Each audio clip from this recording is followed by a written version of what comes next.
Have you ever wondered what secrets the wildest corners of America might be hiding? Imagine a forgotten trail at sunrise, twin children left alone in the biting cold, and a mustang with fire in her eyes watching from the trees. Sometimes, the heroes in our stories aren't people at all, but the silent guardians who walk on four hooves and carry the wild in their blood. Today I'm sharing a true tale of heartbreak and hope, a story where courage and kindness appear in the unlikeliest forms. But before we begin, I'd love to know, where in the world are you watching from? Drop your city or country in the comments below, and let's see how far our circle of kindness can reach. May this story bring a little light to your day, wherever you are. Let's begin. Morning in Juniper Ridge, Montana, comes slowly, sunlight creeping over a patchwork of frosted fields and the wild sprawl of Willow Creek Preserve. The little town seems to huddle beneath a pewter sky, the aftertaste of winter still sharp in the air. Pines fringe the horizon, standing sentinel above the last dirty snowdrifts. Among their branches, the wind whispers old secrets, a song of endings and new beginnings. Down a muddy back road, a glossy black SUV slices through the silence, carrying with it a secret darker than the storm clouds on the horizon. Vincent Hale, a real estate magnate whose name everyone knows but whose presence is almost ghostly in town, sits stiff-backed at the wheel. His hands, strong and manicured, tap a nervous rhythm on the steering wheel. Vincent, tall and sharply dressed even for the rural chill, is a man governed by anxiety, by the terror of losing his empire to whispers and scandal. He has spent years keeping his family isolated, telling himself it was protection, but now he acts out of desperation. He's convinced himself wrongly that no one will connect him to what he's about to do. In the back seat are his twins. Lily Hale, 4, is as slight as a snowflake, with a tangle of copper hair and a wary, thoughtful expression in her gray-green eyes.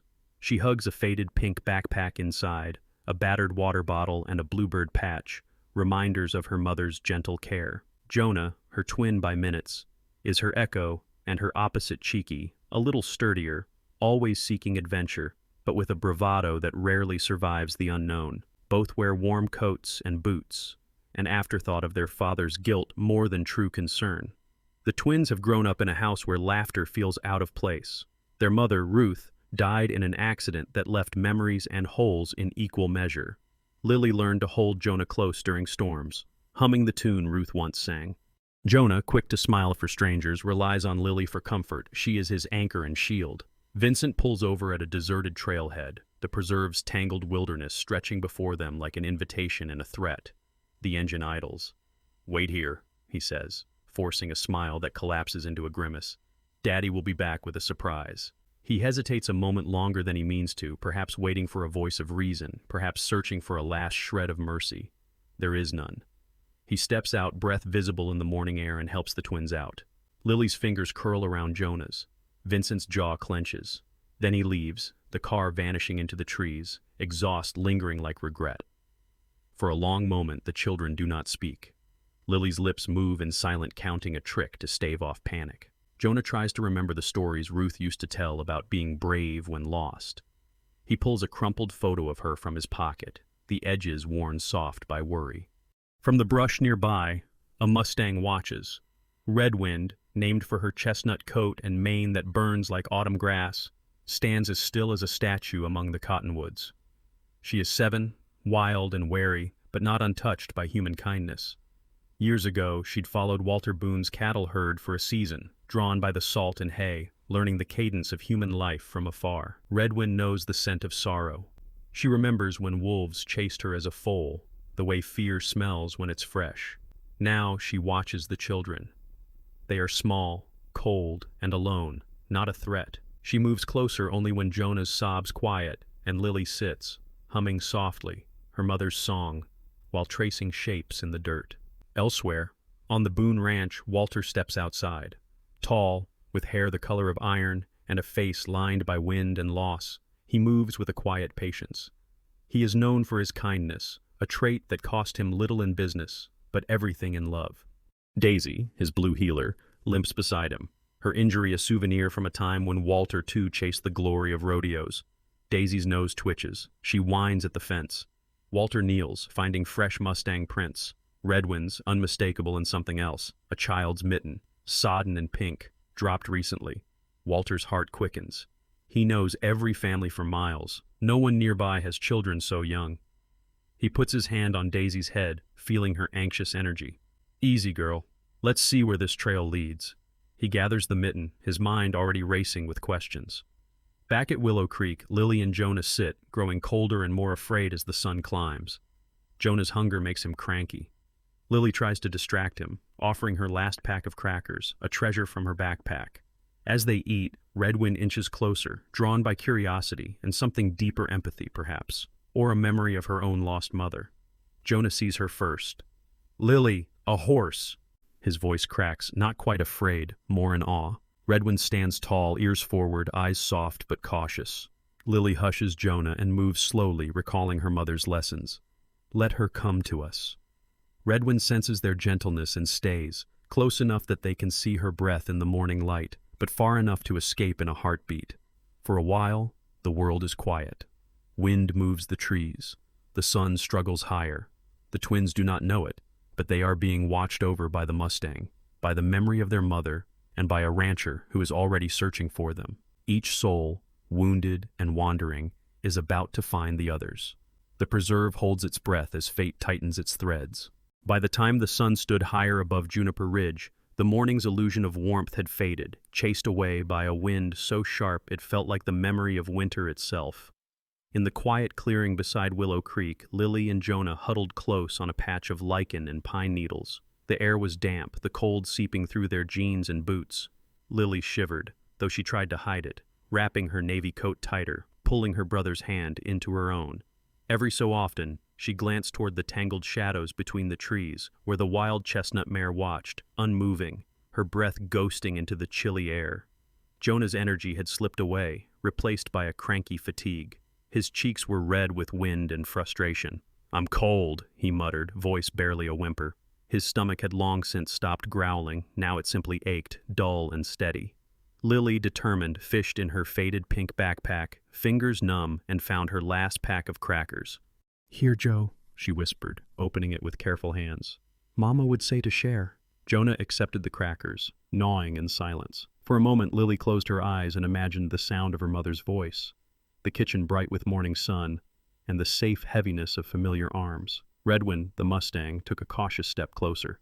The children's scent, fear, and sweetness had lingered in the air all night, and now the pull of instinct and memory brought her within a few lengths of their makeshift shelter. She stood tall, ears forward, her chestnut coat gleaming even in the gray light, a blaze of white running down her long, delicate face.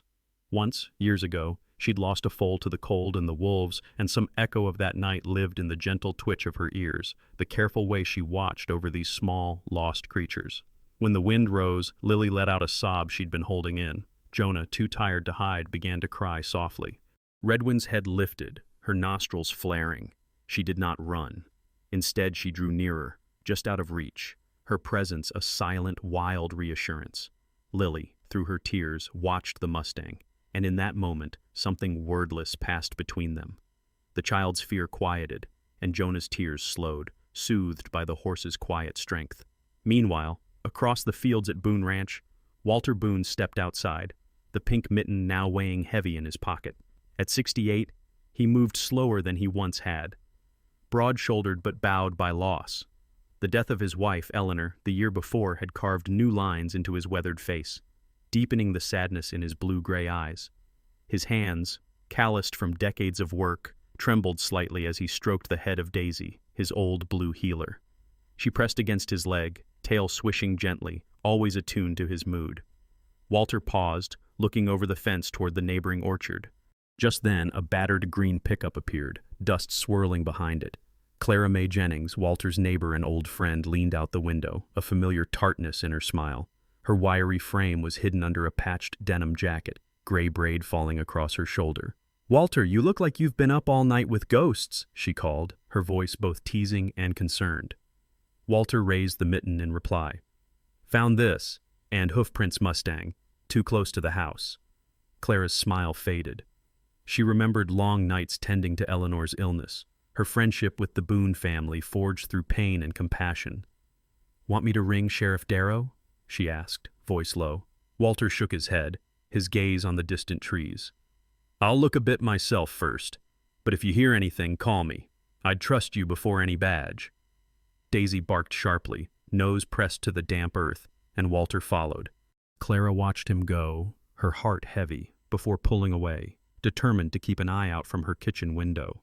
Through muddy pastures and tangled brambles, Walter traced the hoof prints, his mind wandering back to the days when his daughter was Lily's age, a stubborn little thing who'd run wild across these same fields.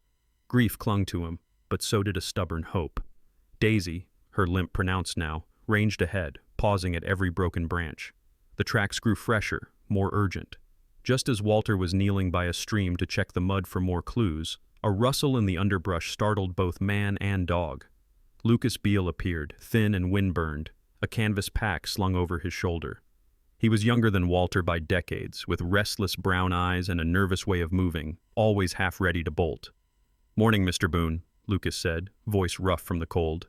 "Heard Daisy barking. Everything all right?" Walter, studying him, nodded slowly. "Looking for kids, maybe lost." "You see anything odd?" Lucas hesitated, eyes flicking toward the trees. "Saw that mustang at dawn. Spooked my mule. Didn't see no kids, though." He paused, shifting from foot to foot, then added quietly, "If you need help looking, I'm not busy." Walter nodded in thanks. Lucas glanced back one more time, worry briefly visible, then melted into the trees, his own secrets trailing behind him. Back in the clearing, the first drops of rain began to fall, sharp and cold. Lily wrapped herself around Jonah, tucking his face into her shoulder. Their bodies trembled. Redwind, sensing the change, circled them, nostrils quivering, eyes bright with alertness. When thunder rumbled, she stamped a hoof, but did not flee. Instead, she settled near the children, her bulk blocking some of the wind, a living barrier against the storm.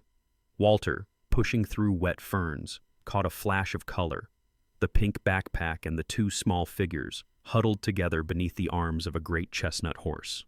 For a moment he froze, part awe, part memory. Daisy whined, sensing the children before her master did. Walter called out gently, "Hey there, it's all right.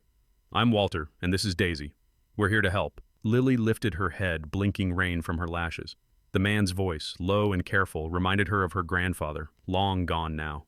Walter knelt slowly, hands open. "You look cold. Can I help?" Jonah whimpered, eyes wide with hope and fear. From the field behind, Clara's truck rumbled closer. She saw the scene, a man, two children, and the wild horse standing guard, and her breath caught. Walter scooped Jonah into his arms, the boy so light it broke his heart. Daisy licked Lily's hand, and Lily clung to her, guided gently toward the waiting truck. Redwind stepped back, watching with solemn eyes as the little group made its way through the storm. In her memory, the foal she'd lost flickered for an instant, but here the world had spun out a different fate. In the warmth of Boone Ranch's kitchen, Clara moved quickly, wrapping the children in towels, setting hot tea and bread in front of them. Walter fetched dry clothes, his daughter's old sweaters, soft and faded.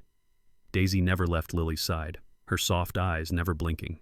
As thunder rattled the windows, Walter and Clara sat nearby, speaking in low voices. "They're safe now," Clara whispered, squeezing Walter's shoulder. "You did right, old friend." Walter nodded, feeling the burden of loss ease, replaced by a fragile new hope. Outside, the storm passed. Redwind lingered at the edge of the woods, watching the light in the kitchen windows, then slipped silently into the deepening dusk, leaving behind, not absence, but the quiet promise of return. The rain had scoured the prairie clean, leaving the world scrubbed raw and glistening. At Boone Ranch, the sky broke open into patches of spring blue, but the air was still heavy with last night's storm. Inside the kitchen, warmth gathered in sunlit pools across the floor, brushing the battered pine table where Lily and Jonah sat side by side, both bundled in oversized sweaters, hair still damp from Clara's careful toweling. Lily hugged her faded pink backpack, drawing comfort from the faint scent of home. Jonah pressed close, torn between sleep and the restless urge to look out the window, as if hoping the clouds might carry his mother's voice back across the fields. Clara Mae Jennings moved through the room with a practiced energy, her denim sleeves pushed up, her silver braid tucked beneath her battered straw hat. She sliced fresh bread, poured hot chocolate, and every so often glanced at the children, gentle but never hovering, letting them breathe in the hush of safety. Daisy, the old blue heeler, lay curled at Lily's feet, her eyes flicking from girl to boy with loyal patience. Walter Boone stood by the back door, cup of coffee warming his hands. He watched the yard where puddles sparkled and a faint set of hoofprints still marked the muddy ground. A day ago, he would have worried only about his fences or the odd stray mustang. Now, the world had shifted. The presence of these lost children, their fragile trust, had unearthed memories he thought long buried, the ache of losing Eleanor, the empty rooms of a house too big for one man. A sharp bark from Daisy broke the silence. Walter's gaze snapped to the yard. There, just past the fence, was Lucas Beale mud-streaked, his canvas pack slung over one shoulder, baseball cap pulled low. He stopped at the gate, hesitating. Daisy, recognizing him, trotted out and wagged her tail in welcome. Walter opened the door, stepping onto the stoop. "Morning, Lucas," Walter called, voice steady but reserved. Lucas shuffled, one hand twisting the strap of his pack. "Saw tracks by your north fence, looked like mustang and something heavier boot prints. Didn't want to bother you, but figured I'd best say." Walter nodded, the old habit of caution surfacing. "Appreciate it. Storm like last night brings all sorts out." He glanced at Daisy, who pressed close to Lucas, tail still thumping. That settled things. If Daisy trusted Lucas, Walter would too. "Come on in, get dry," he added, his voice softening. Inside, Lucas hesitated on the threshold until Clara appeared, assessing him with her usual sharpness. Only when Daisy brushed past Lucas, bumping his knee in reassurance, did Clara nod and wave him in.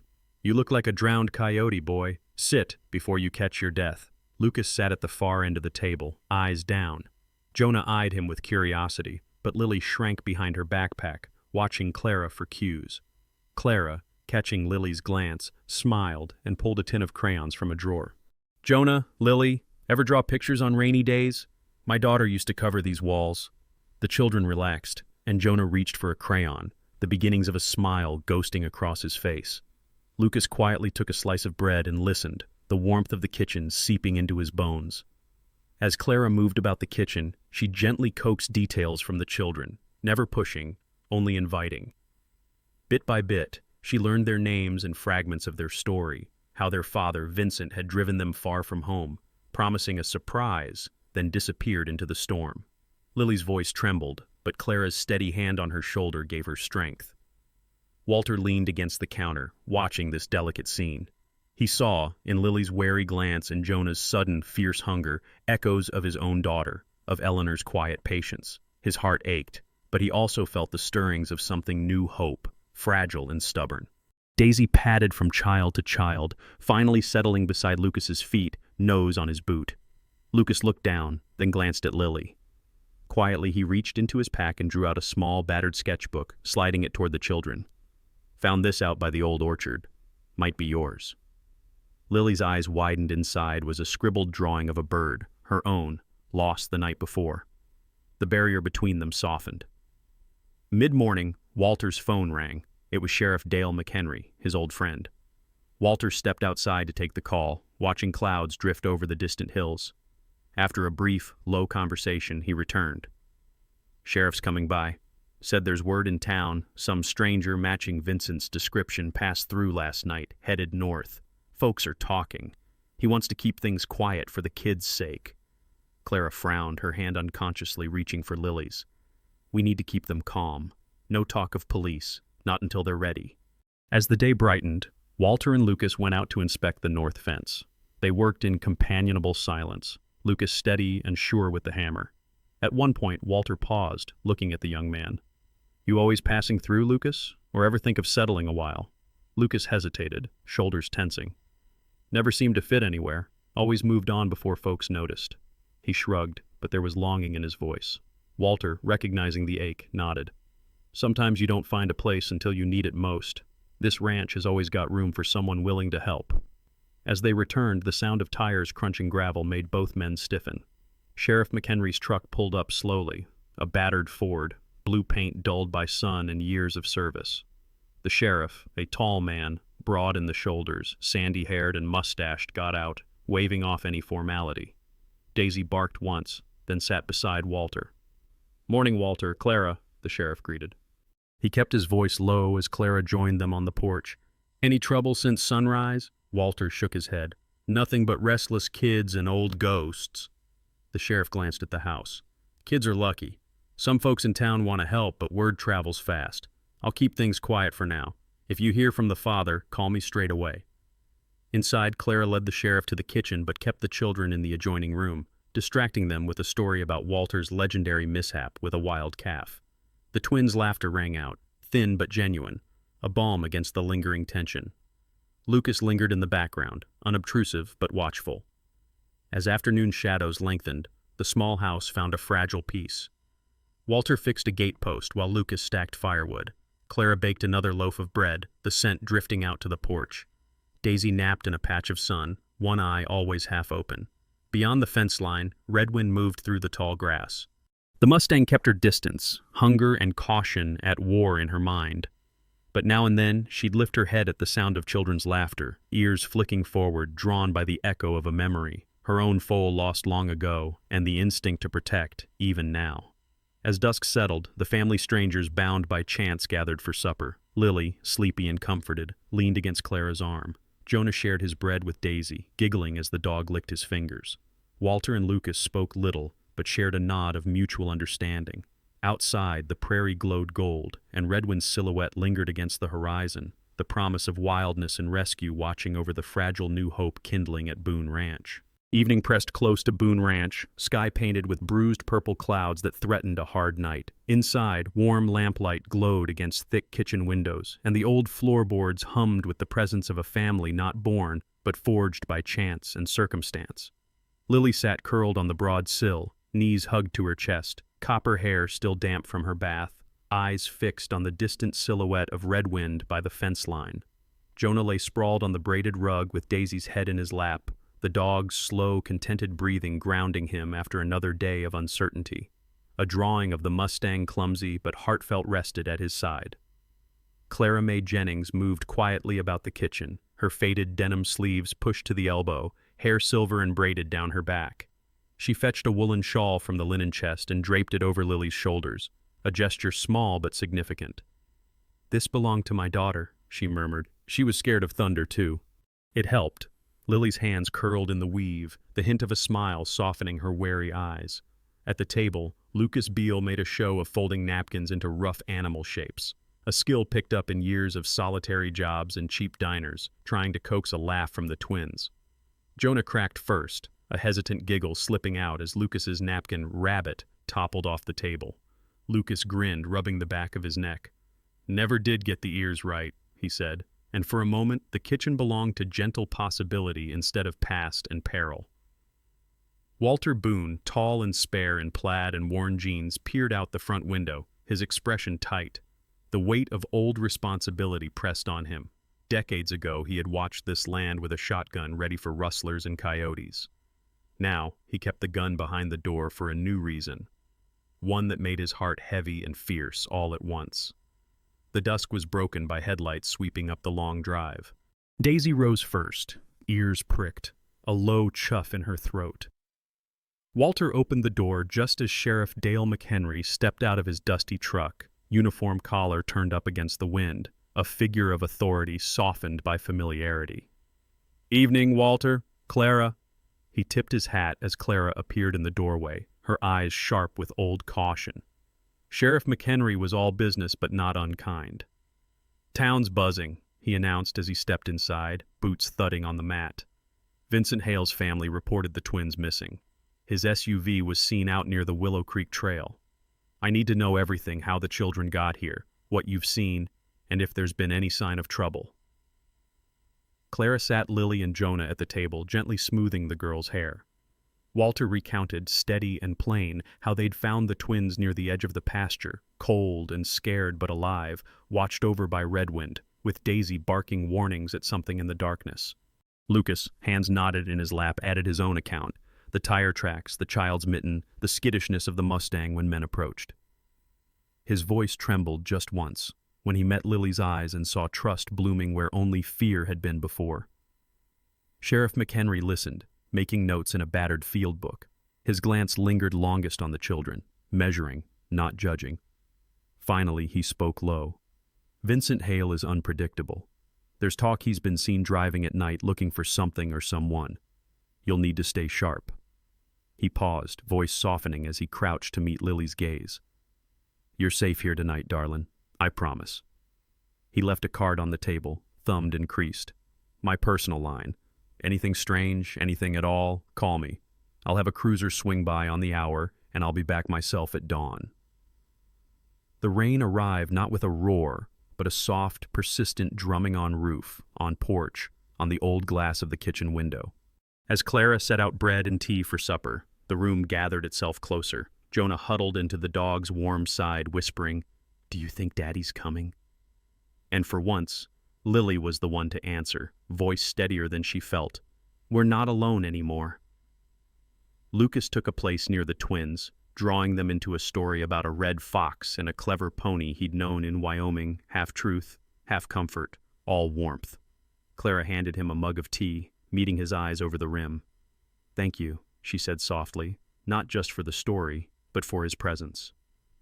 Walter lingered in the doorway, gaze moving from Redwind at the fence to the children at the table, then to Clara, and finally to Lucas, nodding his silent approval. When the power flickered, Clara lit the oil lamp kept for emergencies. The warm circle of light caught the silver in her braid, the deep creases of Walter's face, the spark in Lucas's eyes, the bright hair of the twins, and the mottled coat of Daisy sprawled at their feet. Outside, Redwind tossed her head, mane rippling, as if answering the wind's challenge. Sometime after midnight, Clara found herself awake, listening to the distant patter of hooves and the even, sleeping breath of the children. She padded into the dark front room and found Walter on the porch, rein in his hair, shotgun across his lap. "Do you ever sleep?" she teased gently. "Not when it storms, not when we have little ones to mind," Walter replied. He offered her the old wool blanket from the back of the porch swing. They sat in silence, not lovers, but something perhaps more two souls battered by years and joined by responsibility, hope, and the strange, gentle ties of chosen kinship. In the barn, Redwind shifted restlessly, sheltering from the wildness beyond. The Boone Ranch, battered but standing, became a true haven that night, a patch of golden light woven together by new bonds. Pain, resilience, memory, and above all, the promise that no one here would face the darkness alone again. Morning light struggled to pierce the cloud-thick Montana sky, turning the Boone Ranch yard into a glistening mosaic of puddles and dark earth. The storm had eased, but rain still hung in the air, and the world smelled of pine needles and hope. Inside, the house was stirring. Clara Mae Jennings stood at the stove, her silver braid slipping over a shoulder, humming an old lullaby as she stirred a pot of oatmeal. Lily Hale shuffled in, fine copper hair tousled from sleep, still clutching her pink backpack as if it might anchor her to something solid. She paused, watching Clara for a moment, before slipping silently to her side. Clara smiled, wrapping an arm around Lily and handing her a mug of warm milk. "First breakfast in a real home, huh?" Lily nodded, voice small but true. "It feels safe, even with the rain." Walter Boone, tall and spare, boots muddy from his early rounds, stepped in from the porch, shaking rain off his faded plaid shirt. He moved with the quiet grace of a man used to doing things alone, but this morning he paused to ruffle Jonah's hair as the boy appeared, sleepy-eyed and trailed faithfully by Daisy. Jonah pressed his cheek to Daisy's warm fur. "She slept right next to me. I think she's magic." Walter crouched, meeting Jonah's gaze. "A dog like Daisy is better than magic, son. She's family, just like Redwind out there." He nodded toward the window, where the chestnut mustang grazed near the fence, her coat glowing ruddy gold in the pale sun. Animals know when they're needed. Lucas Beale arrived last, a yawn escaping as he set a battered thermos on the counter for Clara, his silent way of saying thank you. He knelt next to the twins, helping Jonah tie his boots and slipping an encouraging wink to Lily. The house was full of small kindnesses, passing the jam, pouring milk, tucking a napkin under a chin that made breakfast linger long past the end of oatmeal. But reality pressed at the door with the sound of wheels on gravel. Walter stood at the window, posture taut. "Sheriff's back, and he's not alone." Clara's hands shook just a little as she wiped them on her apron. She looked down at Lily and Jonah, worry lining her brow. "Whatever happens, you two remember you're wanted here." Sheriff Dale McHenry entered first, raincoat dripping, his face both steady and gentle. Beside him was a woman in her 40s, tall, kind-eyed, with a clipboard and a badge that read State Social Services. She introduced herself as Ms. Harper, her voice warm but direct. "I know this isn't easy," she said, kneeling to the twins' level. "I'm just here to make sure you're safe. You can answer anything you like, or nothing at all." The morning unfolded as a delicate dance. Ms. Harper spoke with Clara and Walter in the kitchen, Lucas out by the barn.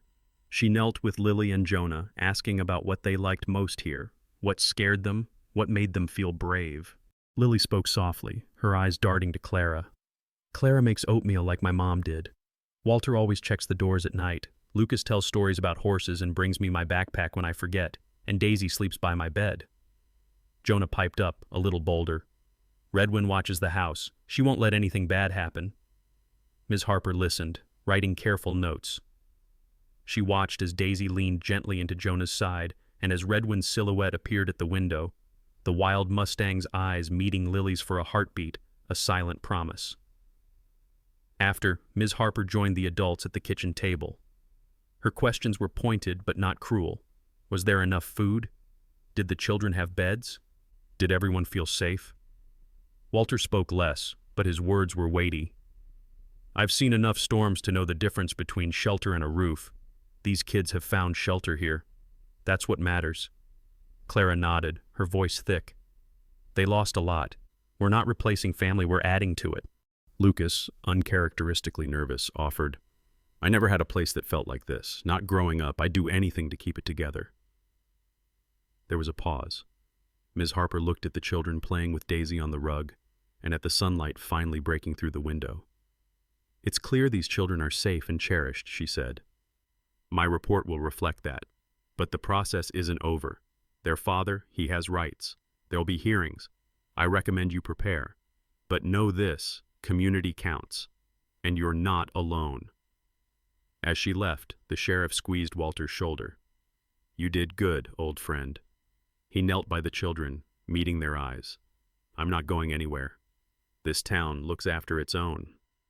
Walter, who'd never been much for words, looked at Lily and Jonah and managed a smile that almost erased the years from his face. We stick together. That's what Boone Ranch means. That's what family is. The storm was truly gone by midday. The air held the scent of wet earth and something like hope. Lucas took the children out by the paddock, teaching Jonah to whistle with a piece of grass and letting Lily brush Redwind's mane. Walter worked on mending a fence, but paused often to watch the twins, a gentle pride in his gaze. Inside, Clara sorted clothes and thought of the daughter she'd lost, her grief quieter now, outweighed, at last, by the everyday joys filling the house. That night, the family gathered on the porch to watch the sky clear.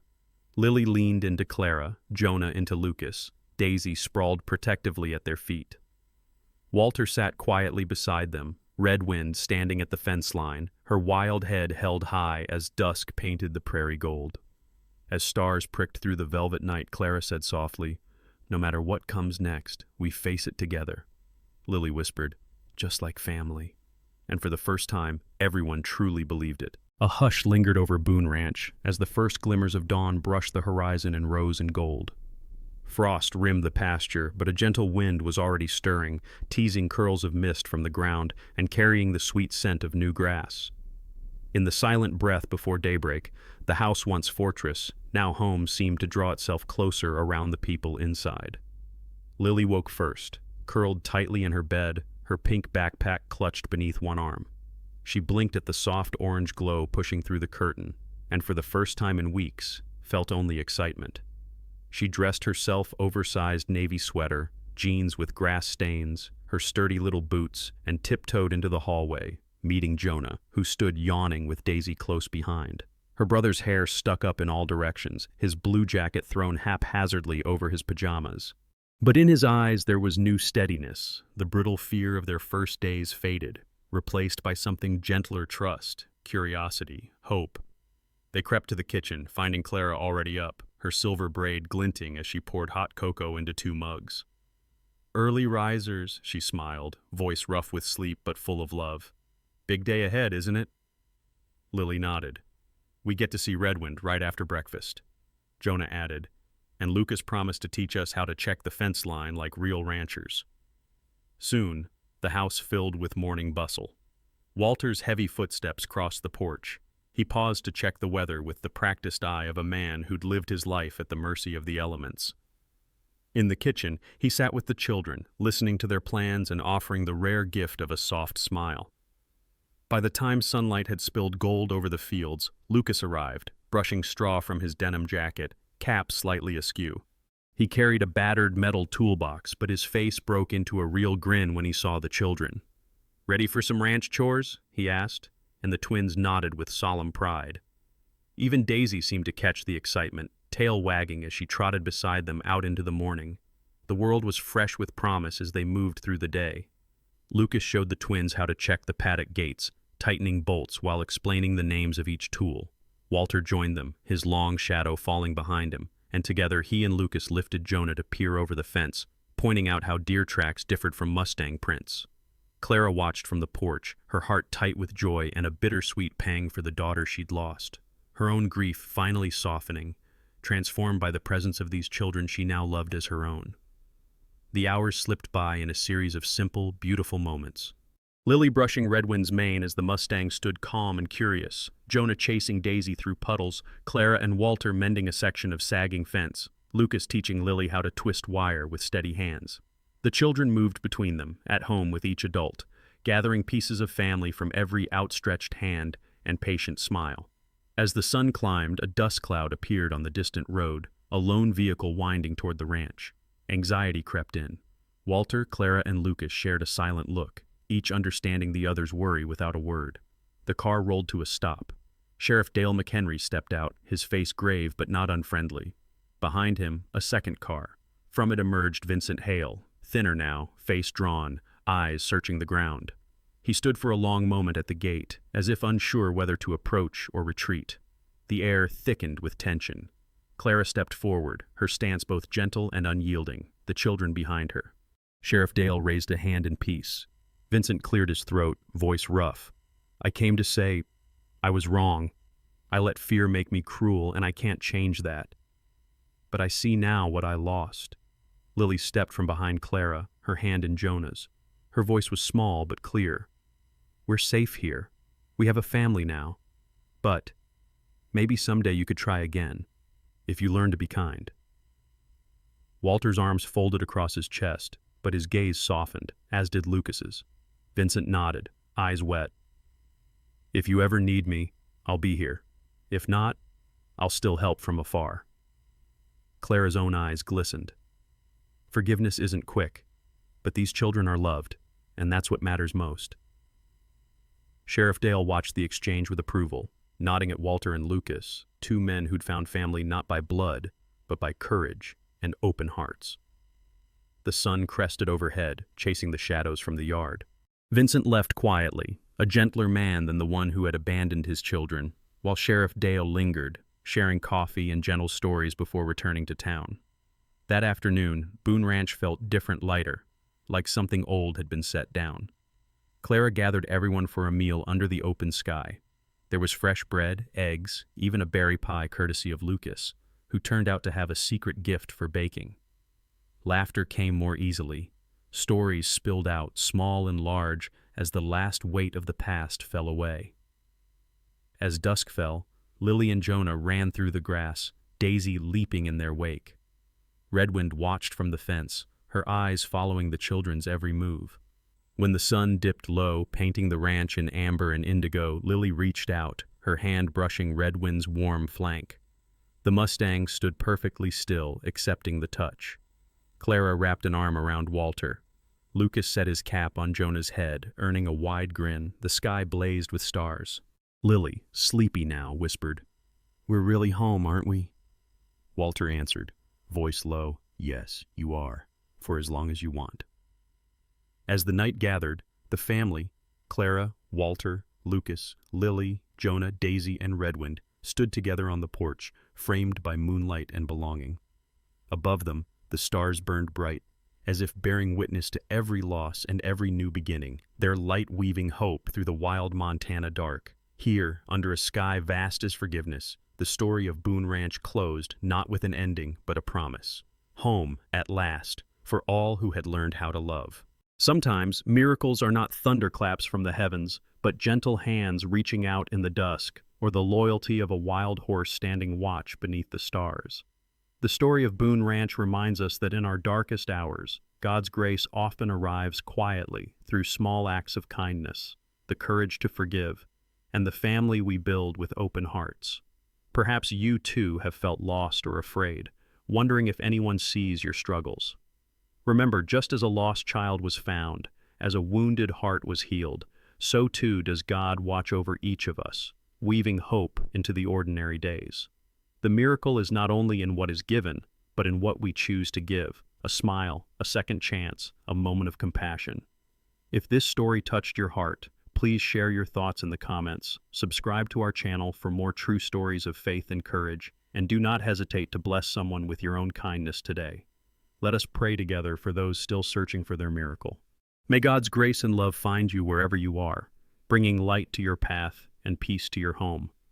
If you believe in the quiet miracles of life, write Amen in the comments below, and may the Lord bless you and your loved ones always.